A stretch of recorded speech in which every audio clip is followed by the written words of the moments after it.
PlayStation 5 को घर पर प्रॉपर्ली क्लीन कैसे करें? आपका PlayStation 5 बाहर से बिल्कुल क्लीन दिख सकता है, लेकिन इन फेस प्लेट्स के अंदर इतनी डस्ट जमा हो सकती है कि आप इमेजिन भी नहीं कर सकते। और जब ये डस्ट एयर वेंट्स और डस्ट कैचर्स को ब्लॉक करना स्टार्ट करती है, तो PlayStation 5 के फैन पर ज्यादा लोड पड़ता है, कंसोल ज्यादा हॉट फील हो सकता है और गेमिंग के टाइम अननेसेसरी नॉइज भी आ सकती है। आज की इस वीडियो में मैं आपको स्टेप बाय स्टेप दिखाऊंगा कि PlayStation 5 को घर पर सेफली और प्रॉपर्ली क्लीन कैसे करना है। हम पहले फेस प्लेट्स रिमूव करेंगे, उन्हें क्लीन करेंगे, फिर डस्ट कैचर्स को वैक्यूम करेंगे और फाइनली फैंस को रिमूव करके थरोली क्लीन करेंगे। लेकिन एक गलत स्टेप आपके फैन कनेक्टर या कंसोल बॉडी को डैमेज भी कर सकता है, इसलिए इस वीडियो को स्किप मत करना। नमस्कार दोस्तों, मैं हूं यश और आप देख रहे हैं यश ट्यूब। PlayStation 5 एक पावरफुल कंसोल है, लेकिन प्रॉपर एयर फ्लो मेंटेन करने के लिए इसकी रेगुलर क्लीनिंग भी जरूरी है, स्पेशली इंडिया जैसे एनवायरमेंट में जहां डस्ट कंपैरेटिवली जल्दी कलेक्ट हो सकती है। आज हम सिर्फ सरफेस पे क्लीनिंग नहीं करेंगे, मैं आपको कंप्लीट प्रैक्टिकल प्रोसेस दिखाऊंगा जो आप घर पर बेसिक टूल्स की हेल्प से कर सकते हैं। क्लीनिंग स्टार्ट करने से पहले बेसिक टूल्स रेडी रखिए। एक clean micro fibre cloth, soft bristle वाला ब्रश या clean makeup brush, low powered handheld vacuum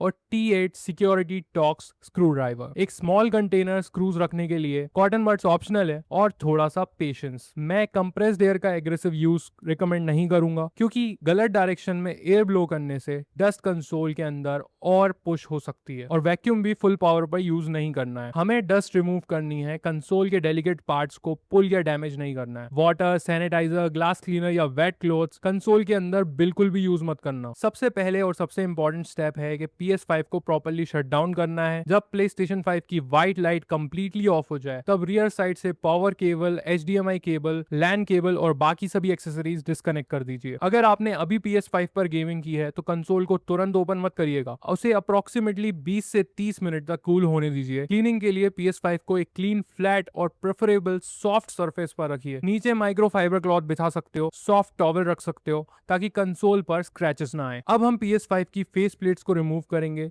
यहाँ ध्यान रखिए कि original fat PS5, PS5 slim और PS5 प्रो के कवर्स का डिजाइन थोड़ा डिफरेंट हो सकता है। मैं यहाँ ओरिजिनल फैट वाला PS5 पर प्रोसेस दिखा रहा हूँ। आपके मॉडल में प्लेट्स प्लेसमेंट स्लाइटली डिफरेंट हो सकती है, लेकिन बेसिक मेथड सिमिलर रहेगा। सबसे पहले PS5 को इस तरह रखिए कि PlayStation का लोगो ऊपर वाली साइड हो और पावर बटन आपसे अपोजिट डायरेक्शन में हो। अब प्लेट्स को बॉटम लेफ्ट कॉर्नर को जेंटली लिफ्ट करो और प्लेट को राइट साइड की तरफ स्लाइड करो। आपको बहुत ज्यादा फोर्स यूज नहीं करनी है। प्लेट क्लिप से लॉक होती हैं, सही डायरेक्शन में प्रेशर देने पर ये स्मूथली रिलीज हो जाएगी। सबसे कॉमन मिस्टेक ये है कि लोग प्लेट को सीधा ऊपर खींचते हैं और ऐसा करने से क्लिप बेंड हो सकती है, क्रैक हो सकती है और प्लेट को हल्का सा लिफ्ट करके बस स्लाइड करना है। अब कंसोल को केयरफुली फ्लिप करो। दूसरी प्लेट रिमूव करने के लिए PS5 को इस तरह रखो कि PlayStation का लोगो नीचे हो, पावर बटन आपकी तरफ हो। टॉप लेफ्ट कॉर्नर से प्लेट को जेंटली लिफ्ट करो और दोबारा राइट साइड की तरफ स्लाइड करो। प्लेट रिलीज होते ही उसे साइड में सेफली रख दो। अब दोनों फेस प्लेट्स को क्लीन करते हैं। सबसे पहले ड्राई माइक्रो फाइबर क्लॉथ से प्लेट्स के अंदर को वाइप करो। अंदर के कॉर्नर वेंट्स में एक्यूमुलेटेड डस्ट के लिए सॉफ्ट ब्रश यूज करो। ब्रश को जेंटली मूव करो, बहुत हार्ड प्रेशर मत लगाना। अगर फेस प्लेट्स पर स्टबन मार्क्स हैं तो माइक्रो फाइबर क्लॉथ्स पे थोड़ा सा आप आइसोप्रोपाइल अल्कोहल लगा सकते हो और उससे आप साफ कर सकते हो। और फेस प्लेट्स को कंसोल पर वापस लगाने से पहले इंश्योर करना कि वो कंप्लीटली ड्राई हो। फेस प्लेट्स को रनिंग वाटर के नीचे वॉश करना अवॉइड करना, स्पेशली अगर आप उन्हें प्रॉपर्ली ड्राई नहीं कर सकते हो तो। फेस प्लेट्स रिमूव करने के बाद आपको कंसोल के अंदर के एयर चैनल और डस्ट कैचर्स होल्स क्लियरली दिखने लगेंगे। PS5 को इस तरह डिजाइन किया गया है कि कुछ dust specific dust catchers holes के आसपास कलेक्ट हो सके। और अब लो पावर्ड वैक्यूम क्लीनर से आप यूज करो और वैक्यूम नोजल को होल के बिल्कुल अंदर फोर्स मत करना, उसको सरफेस पर रख के शॉर्ट पासेस में वैक्यूम करो। पहले डस्ट कैचर्स नंबर 1 क्लीन करते हैं, फिर सेकंड क्लीन करते हैं और बाद में सराउंडिंग वेंट्स को भी क्लीन कर देते हैं। जहां ब्रश से लूज डस्ट अपन निकाल सकते हैं, पहले ब्रश कर देते हैं उस पर और उसके बाद वैक्यूम कर देते हैं। इससे डस्ट डायरेक्ट कंसोल के अंदर पुश होने के बजाय बाहर रिमूव होगी।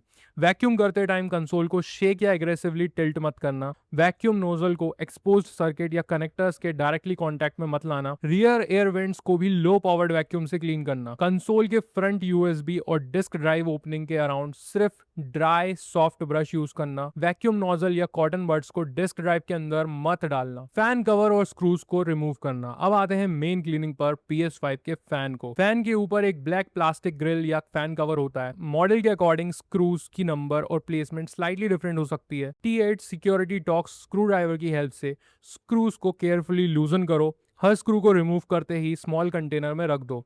डिफरेंट लेंथ्स के स्क्रूज होते हैं यहाँ पे, इसलिए पॉसिबल है तो उनकी पोजीशन नोट कर लो या फिर फोन से उनकी फोटो खींच लो। इससे रीअसेंबली के टाइम कंफ्यूजन नहीं होगा। स्क्रूज रिमूव होने के बाद फैन ग्रिल को जेंटली लिफ्ट करो। अगर ग्रिल इजीली रिमूव नहीं हो रही है तो चेक करो कि स्क्रू रिमेनिंग तो नहीं है। फोर्स बिल्कुल मत लगाना। अब सबसे डेलिकेट स्टेप है फैन कनेक्टर को डिस्कनेक्ट करना। फैन को डायरेक्टली खींचना स्टार्ट मत कर देना, क्योंकि फैन एक केबल के थ्रू मदरबोर्ड से कनेक्टेड होता है। कनेक्टर के ऊपर प्रोटेक्टिव टेप या स्मॉल कवर हो सकता है, उसे जेंटली पील बैक करो। और अब कनेक्टर को वायर पकड़कर मत खींचना। कनेक्टर के प्लास्टिक हेड को केयरफुली ग्रिप करके स्ट्रेट डायरेक्शन में डिस्कनेक्ट करना, ये बहुत इंपॉर्टेंट है। अगर आप वायर्स को पुल करोगे तो केबल कनेक्टर से सेपरेट हो सकती है और रिपेयर की जरूरत पड़ सकती है। आप प्लास्टिक ट्वीजर या फिंगर नेल्स का यूज कर सकते हो, लेकिन नियर बाय कंपोनेंट को स्क्रैच मत करना। कनेक्टर रिलीज होने के बाद फैन को दोनों साइड से होल्ड करके स्लोली लिफ्ट करना। अब फैन को थरोली क्लीन करना है। अब आप फैन पर एक्यूमुलेटेड डस्ट क्लियरली देख सकते हो। फैन ब्लेड्स को क्लीन करने के लिए सॉफ्ट ब्रश का यूज करना। फैन ब्लेड को एक फिंगर से होल्ड करो ताकि क्लीनिंग के टाइम पे फैन अननेसेसरीली स्पिन ना करे। ब्रश को ब्लेड के सेंटर से आउटर डायरेक्शन में जेंटली मूव करना। हर ब्लेड को इंडिविजुअली क्लीन करना। फैन के आउटर फ्रेम, कॉर्नर्स और मोटर हाउसिंग के अराउंड भी डस्ट कलेक्ट होती है, इसलिए वहां भी ब्रश यूज करना। लूज डस्ट को लो पावर वैक्यूम क्लीनर से रिमूव कर सकते हैं, लेकिन वैक्यूम नोजल को फैन मोटर के पास बिल्कुल मत लाना। वैक्यूम के एयर फ्लो से फैन को एक्सट्रीमली फास्ट स्पिन मत होने देना। फैन को होल्ड करके ही वैक्यूम करना। कॉटन बड से फैन ब्लेड्स वाइप कर सकते हैं, लेकिन कॉटन फाइबर्स ब्लेड या मोटर्स के अंदर लीव नहीं होने चाहिए। फैन पर वाटर, ऑयल, WD-40, सैनिटाइजर या क्लीनिंग स्प्रे बिल्कुल यूज मत करना। फैन बियरिंग में ऑयल डालने की कोशिश भी मत करना। अगर फैन क्लीनिंग के बाद भी ग्राइंडिंग या रैटलिंग नॉइज दे रहा है तो प्रॉब्लम सिर्फ डस्ट की नहीं थी, फैन बेयरिंग या हार्डवेयर की भी हो सकती है। अब यहाँ पे आप देख सकते हो मेरा फैन इतना डर्टी नहीं, फैन कैविटी वगैरह भी क्लीन ही थी। फैन रिमूव होने के बाद आपको फैन कैविटी के अंदर हीट सिंक फिन्स का लिमिटेड व्यू मिलेगा। यहाँ डस्ट लेयर्स कलेक्ट हो सकती है। सॉफ्ट ब्रश से एक्सेसिबल डस्ट को जेंटली लूजन करो। उसके बाद लो पावर्ड वैक्यूम को ओपनिंग के पास रख के डस्ट रिमूव कर दो। ब्रश या वैक्यूम नोजल को डीप इनसाइड फोर्स मत लगाना और हीट सिंक फिन्स को बेंड मत कर देना, क्योंकि बेंड फिन एयर फ्लो के लिए अफेक्ट कर सकती है। यहाँ कंप्रेस्ड एयर डायरेक्टली यूज नहीं करनी है। डस्ट पावर सप्लाई या मदरबोर्ड के अंदर जा सकती है, इसलिए कंट्रोल्ड ब्रशिंग करो। वैक्यूम को सेफ अप्रोच से आप कर सकते हो। अगर कंसोल के अंदर heavy stick, dust, insect debris, liquid residue या एक्सट्रीमली थिक ब्लॉकेज दिख रहा है तो क्लीनिंग यहीं स्टॉप करना बेटर है। और कंप्लीट मदरबोर्ड या power supply disassembly normal home cleaning के पार्ट नहीं है, इसलिए आपको एक प्रोफेशनल टेक्नीशियन या ऑथराइज सर्विस सेंटर पे जाके अपना प्ले स्टेशन दिखाना पड़ेगा अगर ज्यादा रेसिड्यू जमा है तो। अब आता है फैन को वापस से इंस्टॉल करना। क्लीनिंग कंप्लीट होने के बाद फैन को सेम ओरिएंटेशन में कैविटी के अंदर प्लेस करो। इसीलिए मैंने स्टार्ट में कहा था कि फैन की फोटो खींच लेना। फैन केबल को कनेक्टर के साथ अलाइन करना और प्लास्टिक हेड को जेंटली प्रेस करके रिकनेक्ट करो। इंश्योर करो कि कनेक्टर प्रॉपर्ली सीटेड हो। प्रोटेक्टिव टेप या कवर को वापस ओरिजिनल पोजीशन पे आपको लगा देना है। अब फैन ग्रिल्स को अलाइन करो। स्क्रूज को उनकी करेक्ट पोजीशन में इंस्टॉल करो। स्क्रूज को ओवर टाइटन मत करना, बस इतना टाइट करना कि ग्रिल सिक्योर हो जाए। ओवर टाइटनिंग से क्या होता है कि प्लास्टिक के थ्रेड जो हैं वो डैमेज हो सकते हैं और स्क्रू लूज हो जाते हैं। अब दोनों फेस प्लेट्स को वापस इंस्टॉल करते हैं। प्लेट के हुक्स को कंसोल के स्लॉट्स के साथ अलाइन करो। प्लेट को जेंटली प्लेस करके अपोजिट डायरेक्शन में स्लाइड कर दो। जब तक आपको क्लिक फील ना हो, प्लेट के कॉर्नर्स को चेक करो, कहीं गैप तो नहीं है और सारे क्लिप्स प्रॉपर्ली लॉक हो गए। दूसरी साइड पर भी सेम प्रोसेस रिपीट करो। स्टैंड या बेस को वापस इंस्टॉल कर दो। PS5 को अपनी ओरिजिनल पोजीशन पे रख दो। अब करते हैं फाइनल टेस्ट। अब पावर केबल, HDMI और बाकी एक्सेसरीज रिकनेक्ट करते हैं। PS5 को टर्न ऑन करते हैं। कुछ मिनट्स फैन के साउंड को ऑब्जर्व करो। फैन स्टार्ट होते ही अनयूजुअल क्लिकिंग, ग्राइंडिंग या रबिंग साउंड नहीं आनी चाहिए। एक गेम रन करके अप्रोक्सीमेटली 15 से 20 मिनट टेस्ट करते हैं। सिर्फ क्लीनिंग के तुरंत बाद कंसोल टच करके ये डिसाइड मत करना कि टेम्परेचर कम हुआ या नहीं। PS5 ऑपरेटिंग कंडीशन में वार्म एयर एग्जॉस्ट करेगा और ये नॉर्मल है। एक्चुअली रियर से वार्म एयर प्रॉपर्ली बाहर आना शो करता है कि कंसोल हीट एग्जॉस्ट कर रहा है। कंसर्न तब है जब कंसोल ओवर हीटिंग वार्निंग दे, रिपीटेडली शट डाउन हो या फैन से अब नॉर्मल साउंड आए। अब क्वेश्चन ये आता है कि PS5 को कितनी बार क्लीन करना चाहिए। इसका कोई फिक्स्ड रूल नहीं है, क्योंकि ये आपके रूम एनवायरनमेंट पे डिपेंड करता है।